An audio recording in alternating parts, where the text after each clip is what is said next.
Hello fellow viewers, greetings to you all. We are postgraduate students of the University of Buea, Faculty of Education and Department of Educational Foundation and Administration.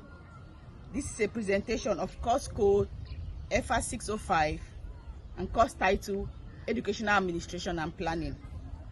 I, Tabi Madeleine Ebot, and my course mate will be presenting on the topic Educational Administration Theories and the relationship between theories and practice.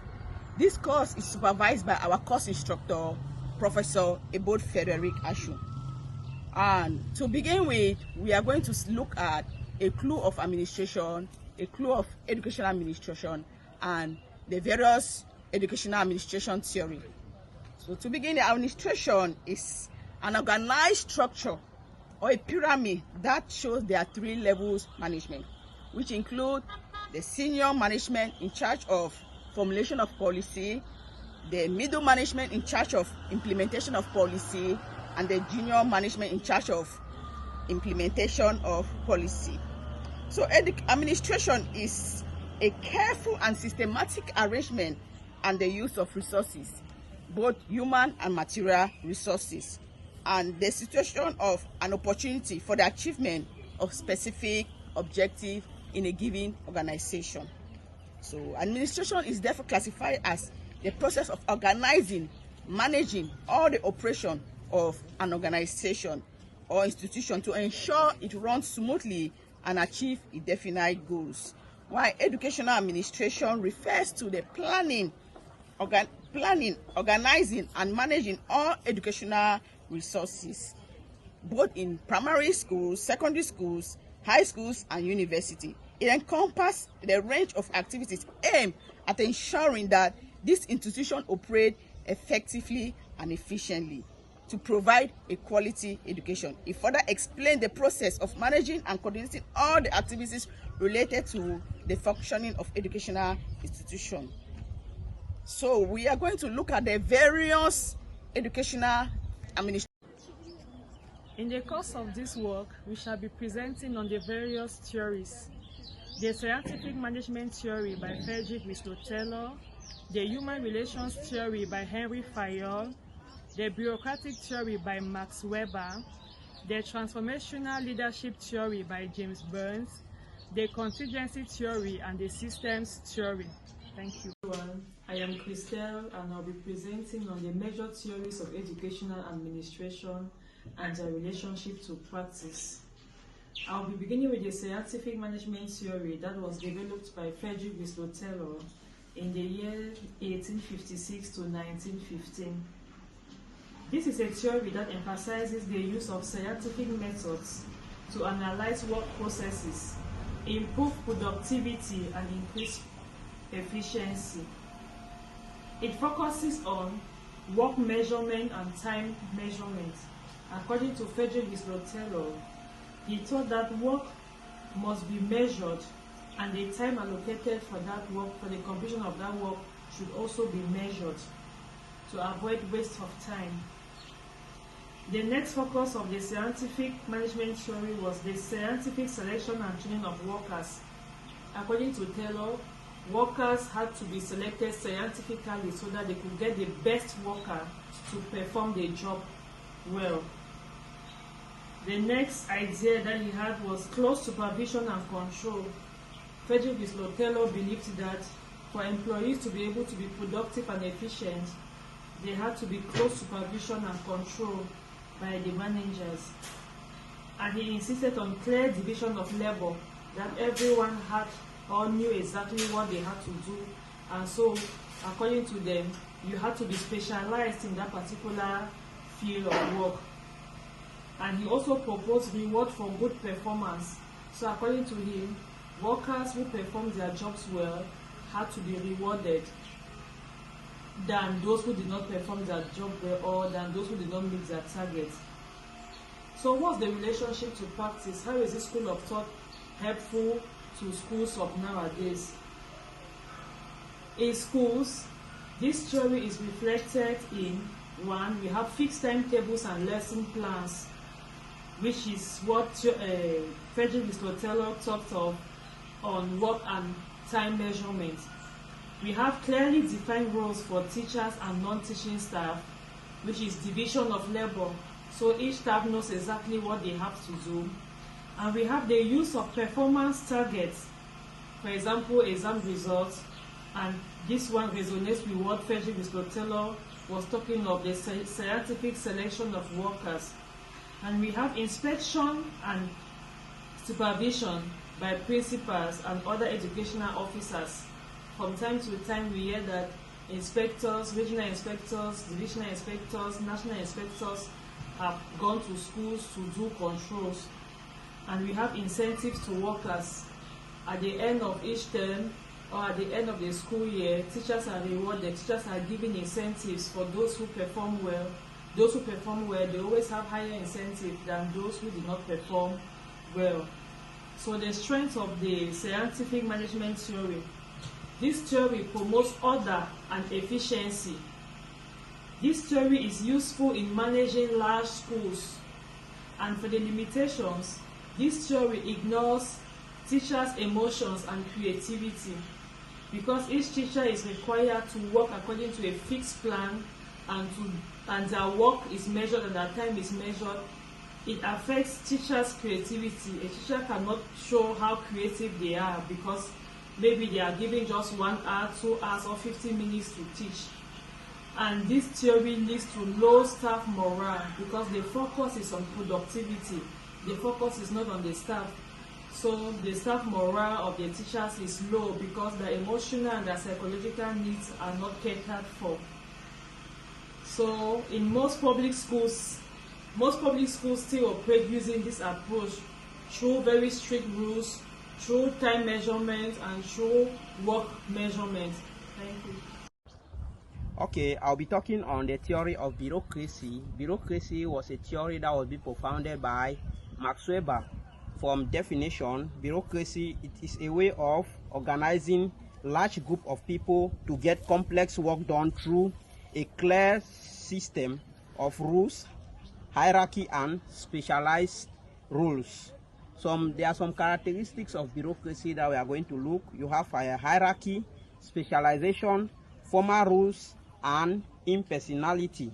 So how does this theory of bureaucracy now applies to education? How does this theory now applies to our schools? How does this theory now applies to our universities?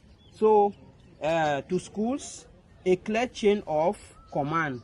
There's a clear chain of command. You can see how power moves from hierarchy to lower level management. That is from the Ministry of Education, that policies are being made, then they are being sent now to the regional delegations right up to schools. So that is clear chain of command. Then the next application is writing of policy and curricular regulations. So all these things are being set up by ministries, by the Ministry of Education, and now they are being applied to schools, and these schools now do what we call implementation of these policies or rules. So I think, for example, most public schools still operate using bureaucracy theory, where policies are defined and the Ministry of Education implemented by regional and divisional delegates. So we can see how the ministry makes a policy, and they send it down to the regional, and the regional now send it down to the divisions, while the divisions now send it down to the schools, while the schools now, or the administration now, implement these policies. So that is the theory of bureaucracy. Thank you very much. I am a member of Group 6, and I will be presenting on the system theory, which is one of the educational administration theories. System theory views educational institutions as complex systems composed of interrelated components. When we talk of interrelated components here, we are talking about the students, we are talking about the staff, curriculum, facilities, and the wider community. Each of these interrelated components plays a vital role in the functioning of the school. So changes in one part of these interrelated components will significantly impact others. The system theories is encouraging the administrators to develop integrated curricula to promote interdisciplinary collaboration and ensures that all parts of the school work together towards a common goal. When correct decisions are made, teaching becomes better, students understand more, discipline improves, and overall school performance becomes better. Now we'll move to the limitations of contingency theory. Firstly, it can be confusing. This theory can be confusing because since there are no fixed rules, administrators may not know what to do sometimes. Also, it needs experienced administrator. If the principal lacks experience, wrong decision may be made. Also, it may cause inconsistency because each school uses different rules and methods. Teachers and students may become confused. Next limitation is inconsistency.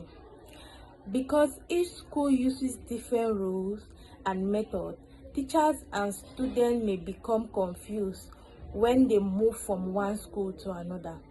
Furthermore, it is difficult to know the best method. Sometimes, administration may not know which decision is the best for particular situation, and it can lead to a wrong choices. Lastly, it may be misused. Some administrators may hide behind "it depends on the situation" to avoid responsibility, to cover up bad leadership and weak performance. Presenting on the transformational leadership theory. The transformational leadership theory is a theory where the leader inspires, motivates his employees so that they can exceed expectations. This theory was first of all developed in 1973 by James Downton, and later it was being expanded by James Burns in 1978. According to James Burns, he says followers are committed through the power of the leader's vision and personality, which the leader has to inspire his or her employees so that they can be able to accomplish the organizational objectives. Relating this theory to our educational system, for example, number one, we have by developing and communication. That is, for a principal to be able to use the transformational leadership theory effectively in the school system, he has to be able to communicate very well with the shareholders in the school, with the staffs, and also with the students. Also, the leader has to inspire and motivate teachers. The principal has to ensure by giving bonuses to teachers, complimenting students in order to achieve the school objective. We also have encourage innovation and creativity. The leader has to give opportunities to the teachers and students to be able to bring out new ideas and of things to be able to solve problems in the school system. We also have supporting teachers and students. The principal has to provide materials like chalk, benches, every material that the teachers need to use in order to teach their students in class, and also providing students with the necessary materials like writing materials during exams. When they are being provided with these materials, they are being motivated to study, and also the teachers are being motivated to teach the students. Also, improve student motivation, rewarding students when the best students, and also encouraging those students who do not improve very well. So the leader has has to be a motivator to his teachers and to his students. Thank you. Having heard my colleagues talk about these different theories, we can conclude that educational administration theories are important for effective school management. No single theory is sufficient because effective educational administrators use these different theories depending on the school context, the resources available, and the human resource available. This integrated approach is especially important in African educational systems where schools face diverse social, economic, and cultural challenges. So thank you for listening.